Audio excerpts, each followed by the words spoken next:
Welcome to another edition of the Red Raiders Show. I'm Nicholas Talbot along with Krista Pirtle. Texas Tech defeated Dallas Baptist 5-3 today in the Lubbock Regional and advanced to the Super Regional where they play East Carolina.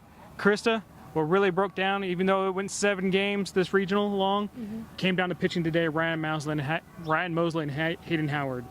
Yeah, and one thing that I looked at before this game was the pitching staffs for each team. Now Dallas Baptist had played a few games yesterday, and so they had worn out a lot of their guys, and I thought that we would have to look at that. But the 3 guys that came in did okay, but Ryan Mosley and Hayden Howard just shut things down. They each gave up.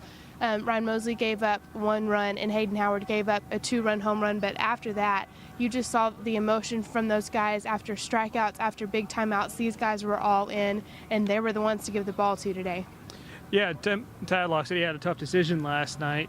It seems to have worked out. Of course, he went with Ryan Mosley, who was the Friday night starter for most of last season. He's had his struggles this year, started out as a starter, got moved to the bullpen, but he came in the day and really was just lights out. Exactly what he kind of did. After the game, he alluded to the fact that Dallas Baptist was a swinging team, which is something he liked and played into his ground ball tendency.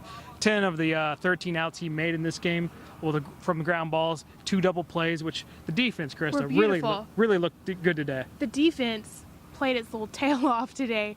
2 double plays, so now Texas Tech has made a school record 71 DPs this season, but also they made a lot of great pickoff plays. One of them, Orlando Garcia, makes a great dive to stop the ball from going to the outfield. The runner on second thought it was by him.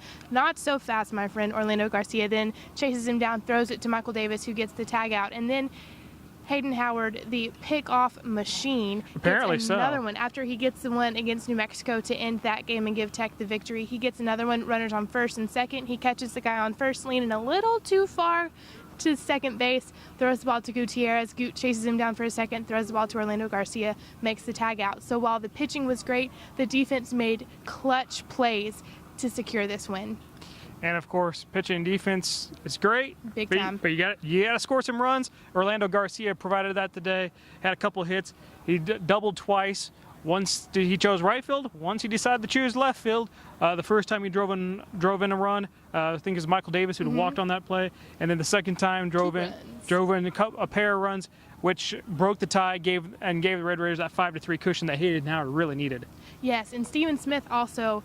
He went 2 for 2 to start the day off with 2 doubles as well. So I believe Steven Smith, Orlando Garcia, and Michael Davis each had 2 hits today. Texas Tech finished with 7 hits. So while it wasn't the usual guys that came through, whoever needed to step up did, and that's key to see as Texas Tech advances to this super regional round this coming weekend. They can't just rely on the same 2-3 guys, which is what we've talked about all season.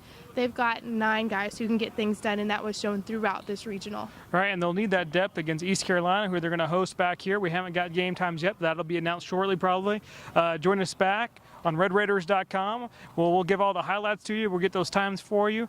I'll have a column. Krista has the gamer action. We have a couple notebooks, videos. We'll have a podcast up and going. Don't forget to check that out on our SoundCloud account. And once again, thanks for joining us on the Red Raiders Show.